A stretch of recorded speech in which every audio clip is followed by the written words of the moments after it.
उनके साथ खड़े होइए। देखिए आपके मुताबिक वो गद्दार हैं? बिल्कुल हैं। और आप कह रहे हैं कि माफी भी मांगे? बिल्कुल माफी मांगनी पड़ेगी, भारत से माफी मांगनी पड़ेगी। भारत में शाहरुख खान कहते हैं यहाँ असुरक्षित महसूस होता है, तो गद्दारी नहीं तो क्या है? तो शाहरुख खान ने फिर देश के लोगों की भावना क्यों नहीं समझी?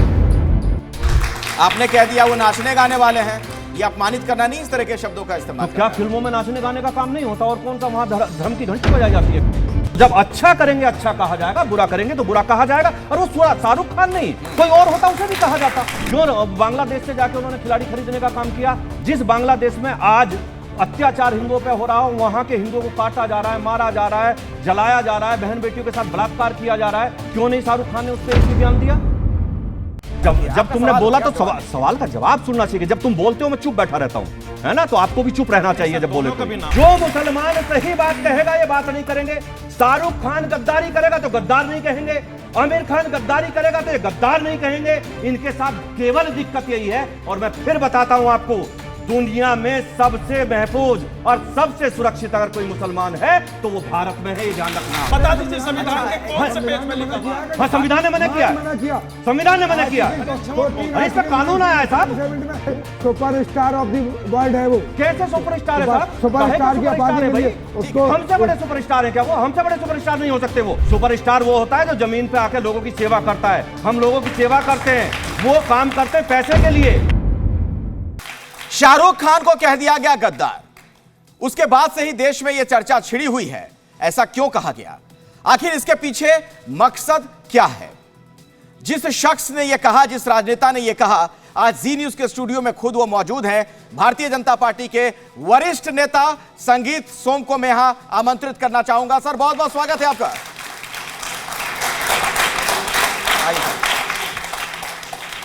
बहुत स्वागत है आपका, प्लीज।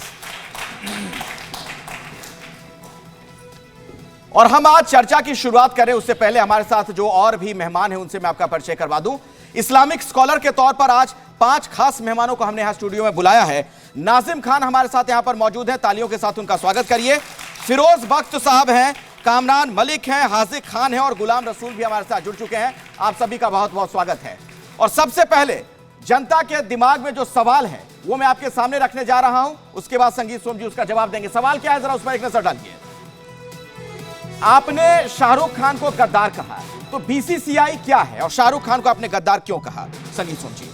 देखिए, आप बीसीसीआई ने अपना काम किया है, लेकिन जो टीम में आप इसे शुरू से लेकर चलिएगा कि जब आप समझिए कि जहां बांग्लादेश में, और वो बांग्लादेश जो भारत का बनाया हुआ बांग्लादेश है, उस बांग्लादेश में अगर हिंदुओं का कत्लेआम होगा, बहन बेटियों के साथ बलात्कार होगा, बहन बेटियों के साथ अत्याचार होगा, वहां व्यापारी को मारा जाएगा, हिंदू को चुन चुन के मारा जाएगा, उनके घर में आग लगाई जाएगी, और उसके बाद वहीं के खिलाड़ी को, रहमान को शाहरुख खान खरीदने का काम करेंगे, तो ये गद्दारी नहीं तो साहब देश के साथ क्या है?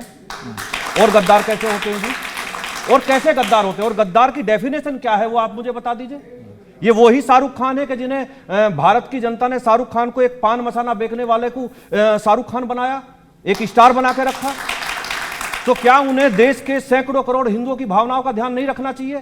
क्या उन्हें यह ध्यान नहीं रखना चाहिए कि अगर किसी देश में वहां हिंदुओं का कत्लेआम हो रहा है, देश के भारत के सैकड़ों करोड़ हिंदू वो इस बात से आहत हैं, तो अभी हमें खिलाड़ी नहीं लेना चाहिए? खिलाड़ी तो और भी हैं, हमारे देश में खिलाड़ियों की कमी है क्या? एक से एक अच्छा खिलाड़ी है। अगर मुस्लिम खिलाड़ी की बात करोगे, हमारे यहाँ का मुस्लिम खिलाड़ी नहीं है, अच्छे से अच्छा खिलाड़ी है, भारत के बहुत अच्छे अच्छे खिलाड़ी है। तो ये काम वो ही क्यों करते? और आज कोई नया थोड़ी किया है। 26/11 के बाद उन्होंने पाकिस्तान से यही काम किया था, खरीदने का काम किया था, तब भी विरोध हुआ था।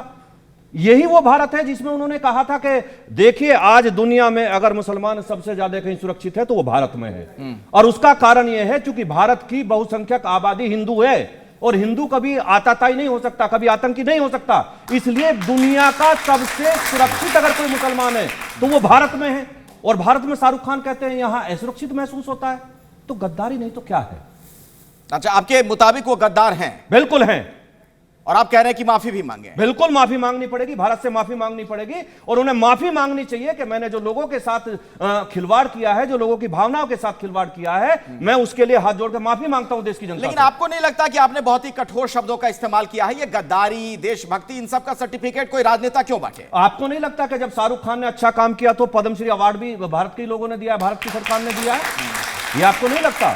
जब शाहरुख खान ने अच्छा काम किया तो अवार्ड भी शाहरुख खान को भारत की जनता नहीं, भारत की जनता के उस माध्यम से भारत की सरकार ने दिया है? तो जब अच्छा करेंगे अच्छा कहा जाएगा, बुरा करेंगे तो बुरा कहा जाएगा। और वो शाहरुख खान नहीं, कोई और होता उसे भी कहा जाता। ठीक है, अगला सवाल क्या है उस पर नजर डाल लेते हैं। एक दो और सवाल है, उसके बाद आपके सवालों का भी जवाब मैं लूंगा। अगला सवाल क्या है संगीत सोम से? नाचने गाने वाला कहना सभी कलाकारों का अपमान नहीं है क्या? एक और सवाल दिखा दीजिए, उसके बाद मैं इनके पास जाता हूं। आपने कहा वो खाते देश का है, ये देश शाहरुख का नहीं है क्या? संगीत सोम जी, तो मैंने क्या गलत कहा? शाहरुख खान क्या भारत के नहीं है क्या? अगर वो भारत के हैं और भारत के ही हैं, भारत ने ही उन्हें स्टार बनाया, तो क्यों नहीं भारत की भावनाओं का ध्यान रखते? इसमें क्या गलत कहा मैंने? वो भारत के नहीं है क्या? इसमें क्या गलत कहा बताइए ना। तो शाहरुख खान का भी तो ये देश है, शाहरुख खान ने भी तो यही जन्म लिया है। तो शाहरुख खान ने फिर देश के लोगों की भावना क्यों नहीं समझी? क्यों बांग्लादेश से जाके उन्होंने खिलाड़ी खरीदने का काम किया? जिस बांग्लादेश में आज अत्याचार हिंदुओं पे हो रहा हो, वहां के हिंदुओं को काटा जा रहा है, मारा जा रहा है, जलाया जा रहा है, बहन बेटियों के साथ बलात्कार किया जा रहा है, क्यों नहीं शाहरुख खान ने उस पर एक भी बयान दिया? आपने कह दिया वो नाचने गाने वाले हैं, ये अपमानित करना नहीं इस तरह के शब्दों का इस्तेमाल तो क्या फिल्मों में नाचने गाने का काम नहीं होता? और कौन सा वहां धर्म की घंटी बजाई जाती है कहीं साहब? नाचने गाने का ही तो काम होता है भाई। लेकिन आपने के कहने का जो अंदाज था, आपने कह दिया ये नाचने गाने वाले लोग हैं, उस तरीके से आपने अरे भाई मैं आप सबसे पूछ लीजिए, फिल्मों में नाचने गाने का ही तो काम होता है, और कौन सा काम होता है? शाहरुख खान वहां नाचते गाते ही तो, और क्या करते हैं? तो उस काम को क्या आप निकृष्ट मानते हैं? निकृष्ट मानते हैं नाचने गाने का? नाचने गाने का काम निकृष्ट कहां है? निकृष्ट कहां है? मैंने कब कहा निकृष्ट काम है? मैंने तो नाचने गाने वाला कहा, तो नाचने गाने का काम तो करते ही है ना। उसमें बुराई क्या है? ठीक है। हाँ, हाजिर खान क्या सवाल पूछना चाह रहे हैं? मैं कहूँगा कि हमारे मुल्क के जो भी स्टार हैं, और बराबर में हमारा मुल्क जो है बांग्लादेश, उसको हमने आज़ाद कराया। इस हिंदुस्तान ने 1971 में बांग्लादेश को आज़ाद कराया, और बांग्लादेश की शेख हसीना हमारे मुल्क में रह रही हैं, और वो एक स्टार है, उसे भी बुलाया जा रहा है। मैं पूछना चाह रहा हूँ संजीव सोम जी से, क्या भारत सरकार ने इनसे कारोबार बंद कर दिया, बिजनेस बंद कर दिया, इनकी एम्बेसी को हटा दिया? बांग्लादेश में अगर हिंदुओं का अत्याचार है, हम उसका विरोध करते, और हिंदुस्तान में रहने वाले नहीं, दुनिया में रहने वाले हर इंसान को मानवता का कत्ल का विरोध करना चाहिए। कातिल कोई हिंदू हो, मुसलमान हो, कोई भी हो, बांग्लादेशी हो, पाकिस्तानी हो, हिंदुस्तानी हो, वो सारे के सारे कातिल हैं, और उनका विरोध आप कर रहे हो, हिंदुस्तान का एक एक नागरिक करेगा। लेकिन ये मैं पूछना चाहता हूँ कि नाचने गाने वाला बता रहे हैं आप कि शादियों में हमारे यहाँ लोग नहीं नाचते। हमारे यहाँ आप किस भाषा का इस्तेमाल, आप एक विधायक हैं, आप प्रतिनिधि हैं, जनता के नुमाइंदे, आपको बड़े सोच समझ को बोलना चाहिए। सरकार में मैं ये पूछ रहा हूँ कि गांधी जी का कातिल, एक मिनट, गांधी जी के कातिल के बारे में आपकी क्या राय है? राजीव गांधी के कातिल के बारे में आपकी क्या राय है? इंदिरा गांधी के कातिल के बारे में आपकी क्या राय है? देश में जिन्होंने कत्ल किया उन्हें गद्दार मानेंगे कि नहीं मानेंगे? कि शाहरुख खान ने खिलाड़ी खरीद लिया तो देश के गद्दार हो जाएगा? कैसे हो जाएगा? आप पहले मुझे ये बताइए, आपने कहा कि शादी में भी नाचने गाने का काम होता है। मैंने नाचने गाने का काम गलत कब बताया? वाला बता दिया, पहले मुझे ये आपके शब्दों का उच्चारण है। अब या तो आप जवाब ले लीजिए। सुनिए। हाँ। आप नाचने गाने के काम को गलत कैसे मानते हो? अरे नाचने गाने वाले को तो नाचने गाने वाला ही कहा जाएगा ना, और क्या कहा जाएगा? अगर मैं राजनेता हूं, सुपरस्टार ऑफ द वर्ल्ड है वो। कैसे सुपरस्टार है साहब? सुपरस्टार की आबादी है भाई, उसको हमसे बड़े सुपरस्टार है क्या वो? हमसे बड़े सुपरस्टार नहीं हो सकते वो। हमसे बड़े सुपरस्टार नहीं हो सकते। वो उसकी भावना सुनिए, हम आपको जवाब देते हैं। उसे अवार्ड दिया सर। अरे जवाब सुनिए ना साहब, जवाब सुनने की भी क्षमता रखिए। सुपरस्टार वो होता है जो जमीन पे आके लोगों की सेवा करता है। हम लोगों की सेवा करते हैं, वो काम करते हैं पैसे के लिए। आप शाहरुख खान को, जो इस्लाम और हिंदू धर्म दोनों का रेस्पेक्ट करने वाला, जिसने इंडिया को रिप्रेजेंट किया पूरी दुनिया में, जिसने अपने बेटे का नाम अब्राम रखा, इब्राहिम और राम दोनों का रेस्पेक्ट कैसे करते हैं यह सिखाया, आप उस शख्स को ट्रेटर कह रहे हैं? शर्म नहीं आती आपको?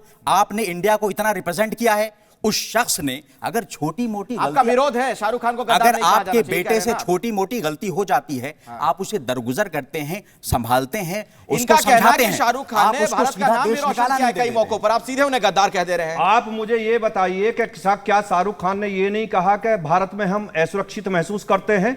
ये शाहरुख खान ने नहीं कहा, शाहरुख खान ने कहा था। आमिर खान ने, शाहरुख खान ने नहीं कहा था। शाहरुख खान ने भी कहा था, शाहरुख खान ने ये कहा था। नहीं, आप कहा, शाहरुख खान ने कहा बता दीजिए कहां पर कहा था। अरे भाई मैं बता रहा हूं ना। बिल्कुल। अच्छा सुनिए, एक मिनट, अगर आमिर खान ने कहा था तो आमिर खान को आप गद्दार मानते हैं? शाहरुख खान ने आप ये बताइए, आमिर खान ने कहा था तो आमिर खान को गद्दार मानते हैं? देखिए, आमिर खान को शाहरुख खान ने कहा था फिर भी दिल है हिंदुस्तानी। मेरी बात सुनिए, 26/11 में फिर भी दिल पहले है मुझे हिंदुस्तानी। बताइए, सुनिए, रसूल साहब, अब अपना सवाल का जवाब भी लेना सीखिए ना भाई। सवाल आप कीजिए। मुझे ये बताइए कि 26/11 के बाद जब क्लियर हो गया कि सब आतंकी पाकिस्तान के थे, पाकिस्तान ने हमारे देश में कत्लेआम किया है, तब वहां का क्रिकेटर किसने खरीदा था जी? आप मुझे ये तब बताइए। अरे बताइए ना, आप किसने मुझे खरीद, अरे नाम आपके बताइए ना सवाल का किसने मैं जवाब देता हूं। इस देश के मुसलमान के साथ दिक्कत यह है कि वो सही बात को सही नहीं कहता, ये दिक्कत है। और जो मुसलमान सही बात कहेगा ये उससे बात नहीं करेंगे। मैं इनके सही- साथ दिक्कत यह है, जो मुसलमान सही बात कहेगा ये बात नहीं करेंगे। शाहरुख खान गद्दारी करेगा तो गद्दार नहीं कहेंगे, आमिर खान गद्दारी करेगा तो ये गद्दार नहीं कहेंगे। इनके साथ केवल दिक्कत यही है। और मैं फिर बताता हूं आपको, दुनिया में सबसे महफूज और सबसे सुरक्षित अगर कोई मुसलमान है तो वो भारत में है, ये ध्यान रखना। अगला सवाल, अगले सवाल पे नजर डालते हैं और उसके बाद चर्चा को आगे बढ़ाएंगे। फिर उस वक्त साहब, उसके बाद मैं आता हूं आपके पास। देखिए, नजर डालिए मेरे पीछे, संगीत सोम से क्या सवाल है। सरकार से मांग करेंगे कि बांग्लादेश से क्रिकेट के रिश्ते खत्म कर लें। एक और सवाल दिखा दीजिए, इसके बाद का सवाल भी, ऐसे बयानों से बांग्लादेश के कट्टरपंथियों को मौका नहीं मिलेगा। ये बड़ा मौजूद सा सवाल है संगीत। देखिए कहीं हम उनकी मदद तो नहीं कर रहे इस जिस तरह की तरीके बातें से करके? पाकिस्तान आतंकवाद देश में करता है, हम पाकिस्तान के साथ रिश्ते खत्म कर रहे हैं। अगर बांग्लादेश हिंदुओं के साथ अत्याचार बंद नहीं करेगा तो एक ना एक दिन रिश्ते खत्म हो जाएंगे। और ये बांग्लादेश भी जानता है, ये बांग्लादेश भी जानता है कि अगर बांग्लादेश का कोई सरपरस्त है तो केवल भारत है, नहीं तो चीन और पाकिस्तान खाने के लिए बैठे हैं उसे। आज भी भारत बचाता है उसे। लेकिन वहां जो कट्टरपंथी ताकतें हैं जो भारत के खिलाफ हैं, आपको नहीं लगता मुझे कि ये हमारे बता देश की इस तरह की दीजिए चीजों से बयान से आनंद आपकी- जी, हाँ, केवल मुझे अखिलेश उनको जी मदद एक दे बात देंगे बता आप? दीजिए, मुझे हाँ। केवल एक बात बता दीजिए। मैं देश के इन मौलानाओं से एक बात पूछना चाहता हूं कि आप लोगों ने अभी पीछे एक बयान आया था, एक मिनट। एक बयान आया था अभी पीछे, अल्फाज यूज अभी करो, पीछे एक देवबंद के मुसलमान मौलाना ब्रदर ने एक बोलिए। सवाल किया था। अभी देवबंद के मौलाना ने एक सवाल किया था और उन्होंने कहा था कि जिहाद शब्द को तो ये लोग बदनाम कर रहे हैं, जिहाद बहुत पवित्र शब्द है। आपकी भी जानकारी में आया होगा, मैंने इस पे बोला था। मैं ये पूछना चाहता हूं, अगर जिहाद इतना पवित्र शब्द है तो बांग्लादेश के हिंदुओं के फेवर में कितने मुसलमानों ने जिहाद शुरू किया? हमने किया है। किसने शुरू किया बताए ना? हमने किया है। ठीक ठीक हमने किया है। एक मिनट, फिरोज बता- फिरोज भाई, देखिए, आऊंगा आपके पास। देखिए, आप अपनी बात ना करें, मैं जनरल मुसलमान की बात कर रहा हूं। इसी देश, देखिए ये देश वो देश है कि जिस देश ने यहां, आपने राष्ट्रपति देखा कौन बना, आपने यहां क्रिकेटरों को देखा कि कौन कौन क्रिकेटर किस तरीके से भारत की जनता हाथ पे रखती है। आपको आप कोई हिंदू एहसान मुसलमान की थोड़ी बात है। मत करिए। एहसान और थोड़ी है, शाहरुख हमारा खान, देश है, आपका उसमें क्या एहसान बनेंगे। है? सरकार का क्या किसी एहसान का है? एहसान यही कह रहा हूं, थोड़ी है, सर। आप किसी एक- का एहसान है? आप- फिरोज भाई, आप किसी दो का बात एहसान कीजिए। है? हाँ, बिल्कुल फिरोज एहसान है, हमारा कंट्री है। बिल्कुल एहसान हमारा है, कंट्री है। बिल्कुल एहसान है। हिंदुस्तान हमारा है। तो फिर हमारा देश है के- हिंदुस्तान। तो देश आपका कोई एहसान देश नहीं के है। साथ खड़े आपका होइए। कोई एहसान नहीं देखिए, है। देखिए, एहसान जता रहे हैं। देखिए, एहसान जता रहे हैं। मैं बताता हूं उसका हमारा भी, कंट्री उसका है। भी बस जवाब हमारा सुन कंट्री लीजिए। है। तो उसका भी जवाब सुन लीजिए। अरे जवाब उसका भी सुन लीजिए, ये इसका भी जवाब सुन लीजिए। 35% बीजेपी वोट जवाब है। इसका भी सुन बाकी लीजिए। सारे हमारे तो हिंदुस्तानी जवाब हैं। इसका भी सुन लीजिए ना, डिबेट को सत्यानाश कर देते हैं कुछ लोग। एक सेकंड। इसका भी जवाब सुन इनके लीजिए। बाद, हाँ, इनके जब बाद। देश का बंटवारा हुआ था, हिंदू की चॉइस नहीं थी कि बंटवारा होगा देश का। ये बंटवारा मुसलमान ने किया था कि मुसलमान और हिंदू एक साथ नहीं रह सकता, लेकिन हमने फिर भी छाती से लगा के मुसलमान को रखा, गलती बोल और रहे फिर हैं। भी हमने छाती से लगा के मुसलमान को रखा। ठीक है, नाजिम खान। हाँ, नाजिम खान जी, सवाल पूछिए। हाँ, हाँ, संगीत सोम जी, देखिए, अल्लाह का शुक्र है, मैं अल्लाह का शुक्र अदा करता हूँ कि भारत के इस पाक सरजमी पे मैं पैदा हुआ और एक दिन ऐसा आएगा इंशाल्लाह इसी भारत के पाक सरजमी पे मैं दफन हो जाऊंगा। इससे बड़ी देश प्रेम भक्ति हो नहीं सकती। अब मैं अपने एक शेर के साथ शुरुआत करूंगा। वो समुंदर को खंगालने में लगे हैं, हमारी कमियां हम में निकालने में लगे हैं, जिनका कोई वकार नहीं है आज हमारी पगड़ियों को उछालने में लगे हैं। और सुन लीजिए, भी आपने कहा कि शाहरुख खान गद्दार है, मानता हूं आपकी बात, लेकिन बांग्लादेश को जो बिजली प्रोवाइड करवा रहा वो कौन है आपकी नजर में?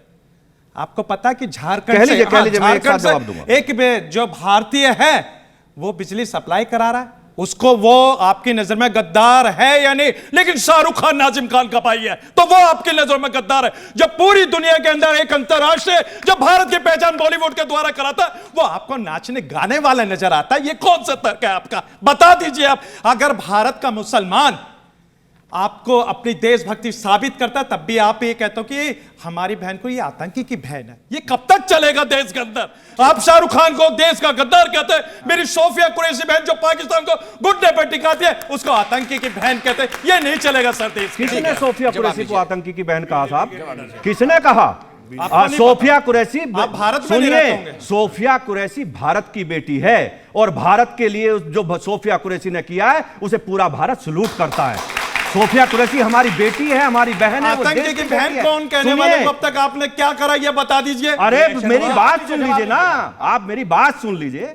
आप जिस तरीके की भाषा बोलने की कोशिश करें, मैंने अभी आपको बताया ना, वो शाहरुख खान की जगह कोई और होता उसके बारे में भी यही शब्द कहा जाता। तो मुझे कहिए बता, ना, मुझे जूही बताइए। चावला को कहिए। अरे मैं बिजनेस पार्टनर है, जय मेहता उसको कहिए। अब सुन तो लीजिए, अब सुनिए भाई, जब सुनिए। जब आपका तुमने सवाल बोला हो तो गया, जवाब दीजिए। सवाल का जवाब सुनना चाहिए। जब तुम बोलते हो मैं चुप बैठा रहता हूं, है ना? तो आपको भी चुप रहना चाहिए जब बोले दोनों का भी कोई। नाम उनका। आप मुझे ये बताइए, जब पिछले कई हफ्तों से वहां लगातार कत्लेआम हो रहा है, वहां रोज हिंदू को काटा जा रहा है, वहां रोज हिंदू को मारा जा रहा है, मैं शाहरुख खान से यह पूछना चाहता हूं, क्या इसी बीच में आपको भारत में किसी और देश में खिलाड़ी नहीं मिले थे क्या?